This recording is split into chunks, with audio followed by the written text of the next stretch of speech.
Reddit relata. ¿Cuál es la confesión en el lecho de muerte más perturbadora que has escuchado? Mi bisabuelo regresó de la Primera Guerra Mundial y su familia dio una gran fiesta. Se dio cuenta de que su hermana de 13 años había desaparecido, así que fue a buscarla. Encontró a su vecino violándola. Le arrancó al hombre de encima y le dijo que fuera con su madre. No sabemos si lo golpeó o lo mató inmediatamente, pero en su lecho de muerte, mi abuela dijo que escondió su ropa ensangrentada, enterrada en el jardín delantero, de esa noche, y el cuerpo desapareció hace mucho tiempo. Donde supuestamente está enterrada la ropa hay un hermoso arbusto de lirios.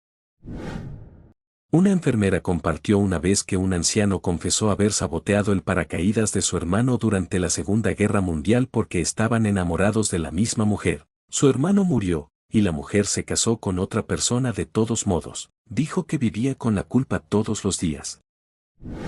Mi madre empezó a confesar haber matado a su amiga cuando era adolescente. Llevaba aproximadamente un año senil y no solía hablar mucho, pero hablaba de forma directa y clara. Su historia fue muy detallada y nos quedamos allí sentados, horrorizados. Unas horas más tarde, volvió a estar más sedada y alguien descubrió que era la trama de un libro de un autor al que amaba. No sé cuánto sabía de algo en ese momento, murió temprano a la mañana siguiente, pero se habría reído a carcajadas si hubiera sabido lo que nos hizo. En realidad no es nada comparado con asesinatos y demás, y en realidad no es una confesión. Pero el día que murió mi bisabuelo me pidió que sacara una maleta de debajo de su cama y la tirara. Estaba llena de pornografía y juguetes sexuales. Tenía 98 años, que bien por él, pero también desearía haberla tirado. No es exactamente una confesión, pero cerca del final de la vida de mi madre, ella preguntó ¿dónde están mis hijos? Mi gemela y yo pensamos que se refería a niñas, así que le dijimos que estábamos allí. Después de su muerte, el día antes del funeral, recibimos una llamada de un investigador privado preguntando si podían hablar con mi madre. Les dije que acababa de fallecer y el investigador privado compartió que representaban a un cliente que buscaba a su madre biológica. Pensé seriamente que era alguien que de alguna manera se enteró de que mi madre había fallecido y estaba tratando de conseguir dinero. En ese momento estaba de duelo, así que parecía plausible. Decidí escucharla y ella estaba describiendo absolutamente a mi madre y partes de su vida que ningún estafador habría conocido. Resulta que nuestra madre tuvo 2 hijos de 2 hombres diferentes antes de casarse con nuestro padre. Uno de los hombres era de su ciudad natal, el otro era de Japón. Gran parte de su vida antes de nuestro padre se convirtió de repente en un enigma. Sus 2 hermanas tenían Alzheimer, así que nunca compartieron ninguna información con nosotros.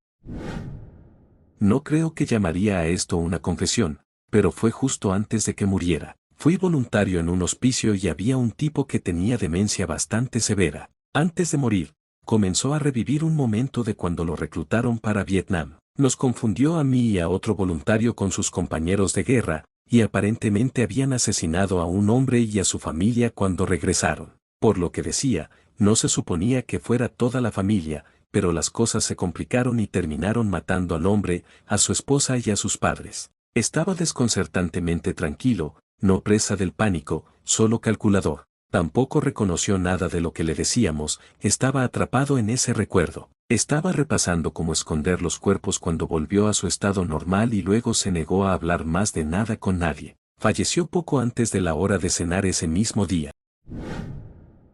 Se acerca al nivel de algunas de estas, pero al crecer, mi madre y mi abuela siempre estuvieron muy distanciadas. Tenían una relación distante y las únicas veces que las visitábamos generalmente eran un desastre, pero hay que reconocerle a ella que mi madre intentó y quiso que yo tuviera una abuela y los recuerdos que eso conllevaba. Lo intentó lo mejor que pudo, pero algo no cuadraba. Pequeños detalles fueron surgiendo a lo largo de los años, pero eran vagos. Cuando llegó el momento de que mi abuela muriera, recuerdo que en su lecho de muerte la visité, mi madre no, y mi abuela me dijo justo antes de fallecer, dile a tu madre que siempre la quise de verdad, a pesar de todo. Fue extraño que dijera eso, porque habría sido algo que necesitara decir. No se lo dije a mi madre de inmediato, porque después de que mi abuela muriera, se mostró extrañamente impasible y sentí que no era algo que mi madre necesitara escuchar en ese momento. Unos años más tarde, la verdad salió a la luz cuando hablábamos por teléfono. Mi madre me contó que cuando tenía 5 años, mi abuela intentó atropellarla con un coche porque descubrió que su pareja abusaba sexualmente de mi madre. Quería deshacerse de ella. No funcionó porque un vecino la vio e intervino, así que mi madre terminó siendo enviada al extranjero, a la casa de la madre de su padre, para estar a salvo mientras se solucionaba el problema y mis abuelos se divorciaban.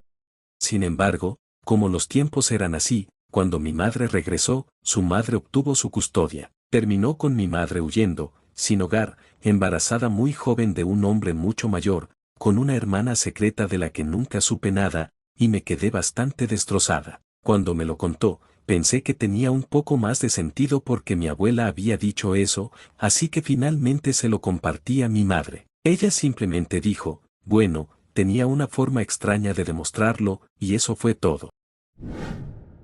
Un hombre en cuidados paliativos por cáncer. Llamó a sus hijos un día antes de morir para confesar que había matado a su esposa, la madre de los niños, a quien reportó como desaparecida hacía unos 30 años. El tipo lo planeó todo a la perfección. La esposa tenía algún tipo de viaje planeado. El hombre mata a su esposa, alquila una trituradora de madera, la desmembra, la mete por la trituradora de madera en un arroyo de tamaño decente en su propiedad.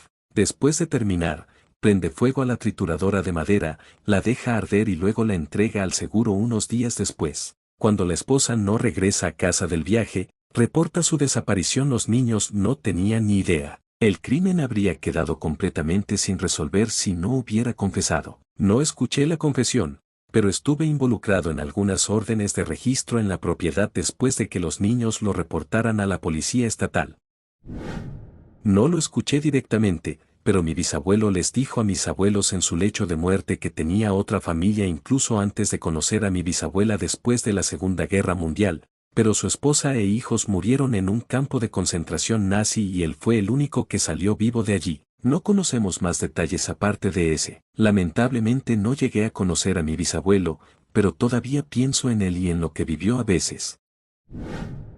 Vi un video y esta abuela súper anciana de Alaska habló sobre cómo mató a su marido abusivo en Tennessee o donde sea. Así que lo pensó durante meses, fue abusada durante y antes de eso, luego le pidió que arreglara algo en lo alto del granero, escondió algunos rastrillos debajo del heno y empujó la escalera hacia arriba y lo hizo caer sobre los rastrillos, matándolo. Entonces ella llama a la policía, creo que fue en la época de 1940 a 1950, y lo investigan y descubren que él se cayó por accidente. Ella se muda a Alaska y vive una vida muy satisfactoria y feliz. No es realmente una confesión en el lecho de muerte, pero estaba trabajando en la sala geriátrica de un hospital y entré en la habitación de una mujer mayor enferma que inmediatamente me confió que no tenía vagina pero que había estado casada durante 35 años y mantenía a su esposo muy feliz. Eso siempre se quedó conmigo. Realmente no sabía cómo responder. Tal vez su intención era hacer que la recordara.